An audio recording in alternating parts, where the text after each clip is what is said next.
السلام علیکم ورحمۃ اللہ وبرکاتہ۔ بسم اللہ الرحمن الرحیم۔ قرآن مجید میں اللہ تعالیٰ نے جنت کو کتنے ناموں سے یاد کیا؟ قرآن مجید میں اللہ تعالیٰ نے جنت کو 10 ذیل ناموں سے یاد کیا۔ جنت جنت یہ لفظ قرآن مجید میں 66 مقامات پر آیا ہوا ہے۔ اس کی جمع جنات ہے، یعنی جس کے معنی ہیں باغات۔ دارالسلام امن و سلامتی کا گھر، سورہ انعام آیت نمبر 127۔ دارالخلد ہمیشہ کا گھر، سورہ حامیم سجدہ میں آیت نمبر 28۔ دارالاقامہ ابدی سکون کا مقام، سورہ فاطر آیت نمبر 34-35۔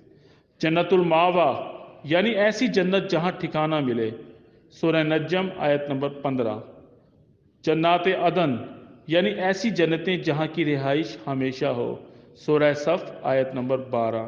دارالحیوان ایسی زندہ رہنے کی جگہ جہاں موت نہیں ہوگی، سورہ عنکبوت آیت نمبر 64۔ الفردوس یہ جنتوں میں اعلیٰ ترین مقام ہے، جس کے باغات انگوروں کی بیلوں کے درمیان ہوں گے، سورہ کاف آیت نمبر 107۔ جنات النعیم ہر طرح کی ظاہری اور باطنی نعمتوں سے مالا مال جنتیں، سورہ لقمان آیت نمبر 8۔ المکان المبین پر امن جگہ، سورہ دخان آیت نمبر 51-52۔ مقعد صدق سچی عزت کی جگہ، سورہ قمر آیت نمبر 54-55۔ اللہ ہم سب کو جنت الفردوس میں اعلیٰ مقام دے، آمین۔